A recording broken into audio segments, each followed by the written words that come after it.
Да му дадеме шанса на господинот Пандов. Зборува за политичките импликации на тоа што го видовме вчера.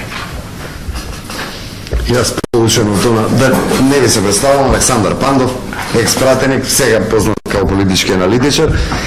и јас немам некои допирни точки со правото, она го познам помалку повеќе као секој еден човек кој што ги следи политичките процеси, судски и секакви, но не сум правник, али пак од друга страна политиката и историјата ја познавам и јас ќе говорам за специјалното јавно обвинителство како за политичка институција, а предпоставувам дека и најголем дел од граѓаните во Република Македонија токму така ја доживуваат и го доживуваат тоа специјално јавно обвинителство како политичко обвинителство,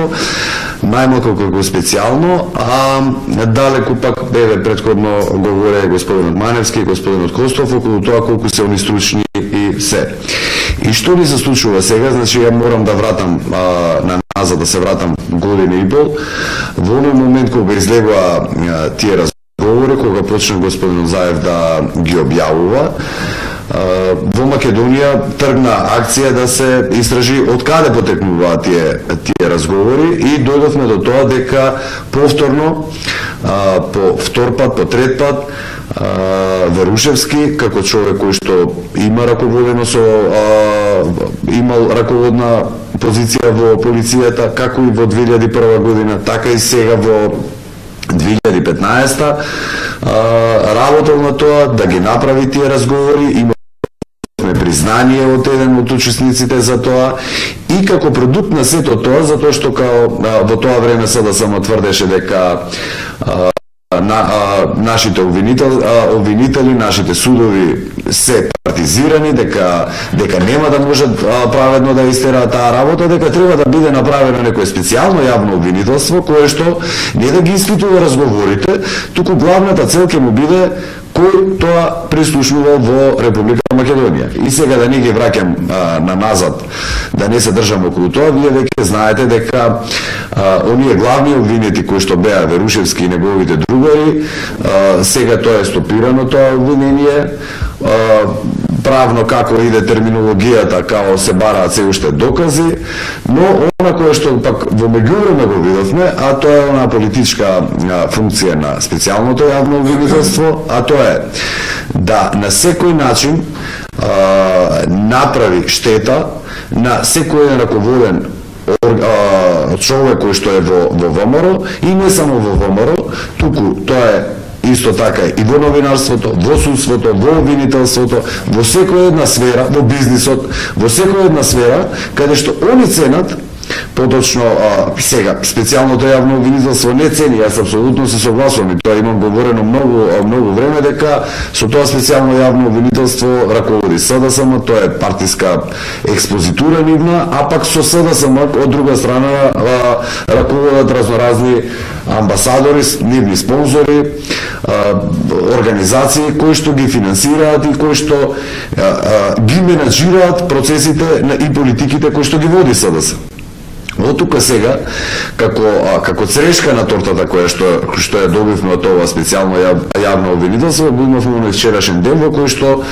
94,7 правни лица или 101 човек се обвинети со обвиненија и единствената цел која е во она вчера што го направија, а тоа е да играат со најголемото чувство кое што го има човекот, а тоа е чувството на страф. Кога вие сакате да манипулирате со некој човек, кога сакате да манипулирате со некој народ, вие го иритирате неговото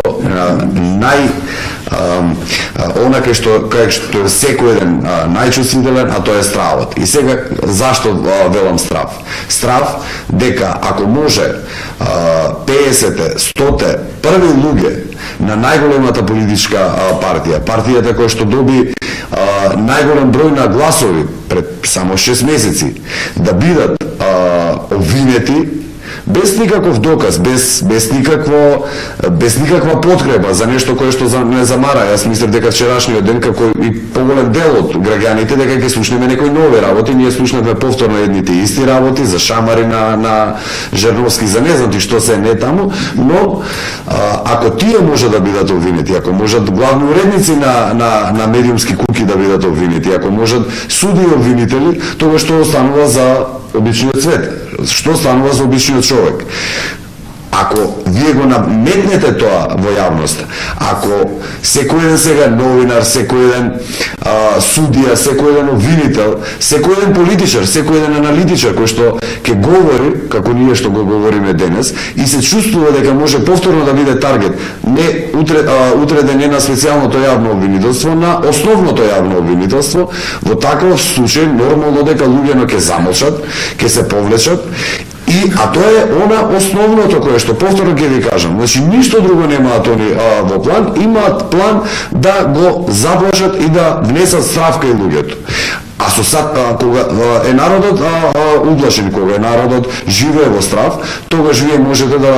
да менувате име на држава, тогаш вие можете да продавате националната историја и да не правите нас бугари дека сме. Повторно никој нема да изреагира, затоа што повторно дали е тоа Катица Јанева или утре ден некој партиски човек кој што ќе го постават на основното јавно обвинителство, вас не ви менува. Велите како сите така и јас.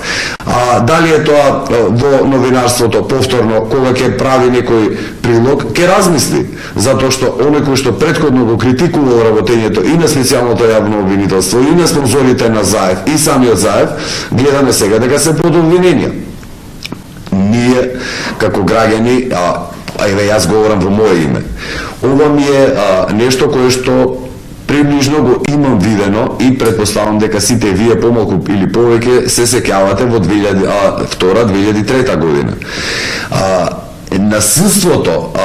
со кое што сега започнува СДС не изненадува, затоа што, да ве посетам, они има сила противуставно, законски, на еден ритуален чин во собранието, надвор од било која нормална демократска пракса, избраа председател на собрание, го воспоставија работењето на тоа собрание, по пат на сила тргнаа да ги менуваат, сега гледаме дека нити закон почитуваат за да сменат некои функционери или било што да направат, така го прават сега и ова. Они веруваат дека по пат на сила, со насилие ќе можат да пак ќе повторам, да наметнат страв кај народот, кај граѓаните и на тој начин и да владеат. Јас повторно ќе кажам во моје име, порачувам дека не само што се прочитани, она најважното, јас нешто немам страв, напротив, мене вакви ситуации само повеќе ме иритираат, а верувам дека таа човечка особина помалку повеќе сите луѓе ја носиме, да во вакви ситуации само се чувствувам дека треба повеќе да се сплотиме, да бидеме поединствени и на најгласен, на најдиректен начин да им кажеме и да им порачаме дека сето ова го гледаме, го памтиме, го правиме, дека сето ова, мислам дека вчера и господинот Груевски тоа им го порача, дека животот е еден круг во кој што во еден даден момент си горе, во друг даден момент си доле и почнувајќи од Катица Јанева, која што гледам дека за оваа година и пол од валја мрсните дневници и плати кои што ги зима од тоа специјално јавно обвинителство, не видов никаква друга промена во нејза, освен плюс килограми кои што ги има ставено. Женичката сега е по-буцмаста, онака по-месната изгледа. Освен тоа што видов јас кај нејза, јас не видов никаков прогрес дека таа или било која од тие таму што стојат, па и тие момци не ги гледам сите збомбарени сега као пчели да ги искасале, предпоставам дека приходите кои што ги имаат се добри, но тоа треба да им биде јасно дека сето тоа може да им излезе и ова нивно однесување дека нема никако да биде заборавено, дека таа Катица Јанева предпоставам дека и после година, 2, 3, 4 исто така ќе живее, дека предпоставам кога ги подпишувале тие сметки, пошто гледам дека биле многу узорни сега кога испитувале за сите останати, дека сето тоа ќе биде проверено. Почнувајќи дали внуци, деца, сето тоа дали било правно, дали приходите кои што ги остварувале биле правни, нема да биде заборавено никако и дека како што тоа го прават, а дури повеќе поучени од тоа, затоа што јас барем Катица Јанева кога дојде, затоа што претходно нас, што господинот Маневски, што господинот Костов, што сите претходно што работеле во правосудството го партизирале и нашето обвинителство и судство беше партизирано, нели, па да се вратам на она. Катица Јанева и тоа специјално јавно обвинителство на нас, мене, секој еден од нас требаше да не научи како тоа треба да биде непартизирано и ние да научиме како тоа треба подоцна да се однесуваме. Еве, научена е лекцијата и ако е правилото дека во првите месец дена по промена на власт на првите 100 луѓе во партијата треба да им бидат поднесени обвиненија и дека тоа е таа демократска пракса како треба да се воспоставува во една држава, повторно ќе кажам, лекцијата е научена и ќе ја памтиме. Но сите тие треба да памтат дека да знаат дека она што веќе го кажав, дека животот тече понатака и дека со самото тоа они направиле можеби вчера театар кој што ги наполниле нивните платени од Сорос и од USAID портали со насловни страници. Слободен печат, предпоставам, не го отварам, јас не го гледам од хигиенски причини, предпоставам исто така имал зашто да стави насловна страница. Но па така е, не можеме едноставно. Некој мора да чита. Така е, треба рубурут да пијам, киселини ми прави во стомак, не можеме едноставно. Но како се вика, ете во ред, ќе наполнат тони неколку насловни страници и овој викенд ќе верглаат, сега вака било, онака било, но ќе станеме ние и утре ден ќе биде ден и задутре ден и конечно ние верувам и понатака дека и судството и обвинителството во Република Македонија има капацитет. Јас напротив не мислам дека е партизирано, напротив мислам дека најголем дел од тие суди, обвинители исклучително честно си ја работат таа работа и во еден судски процес кој што за жал голем дел од тие луѓе сега ќе треба да го поминуваат како данок на демократијата која што ја донесе сега Заев, ќе биде докажано дека нити тие направиле некаков криминал, нити пак има основ за сите тие обвиненија, туку она што сите ние сега го говориме, а предпоставуваме и на вас ви е јасно, дека е тоа чисто една парада со која што главна и основна цел е преку стравот кој што ќе биде внесен кај луѓето да течат оние политички процеси кои што им се запишани и кои што им се наложени да ги прават, а тоа е број 1 да го сменат уставното име на Република Македонија, преку кое што се надеваа дека ќе успеат да направат договор со Република Грција, број 2 да направат договор со Бугарија, со кој што сите имавме можност да прочитаме, а тоа е да потврдиме дека ние сме коминтерновска творба, пошто ние кога говориме, кога ги слушате бугарите дека сме имали иста историја. Во нивните учебници, јас сум историчар, треба да ви пренесам дека во некој учебник ќе прочитате дека 44-та, 45-та година по налог на коминтерната на Сталин, Тито и Темпо права држава, нас не прават како посебен народ, а ли до тогаш ние сме биле бугари. При тоа да ви напоменам дека сите минати пред 44-та што се револуционери, преродбеници, сите тие се бугари. Значи, само да не говориме од среден век. Значи, зборуваме за 19-20 век до 44-та, а пак господинот Борисов, и тоа исто во некој дел од нивните учебници, исто така може да го прочитате, тоа е дека од 91 година навака ние сме посебна држава и македонскиот народ како таков има право да се нарекува македонски народ од 91 година. Они не признаваат дека воопшто ние сме како ентитет, предходно да не зборуваме за антика, тоа веќе дека античка Македонија како географска целина дека се наоѓала во Македонија, за нив тоа е дека тие биле во Индија. И третата, која што исто така да не ја заборавиме, а ја говоревме во минатите месеци, сега е подзаборавена, мислам дека веќе од понеделник ќе ја слушнеме повторно, цел која што треба исто така да биде замаскирана, а тоа е двојазичност која што треба да се внесе во Македонија, поточно како што говорат албанските политичари, тоа е дека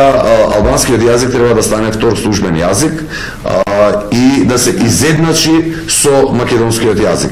Тие се целите кои што треба Катица Јанева со она вчера што го направи да бидат заскриени. Јас верувам во умот на македонските граѓани, верувам во писменоста на македонските граѓани и јас сум цврсто уверен дека сето ова е прочитано, дека е видено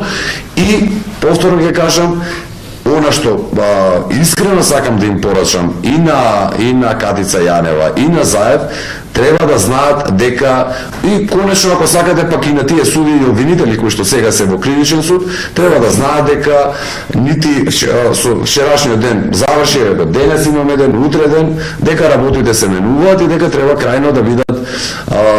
внимателни и да размислат што прават во иднина. Ви благодарам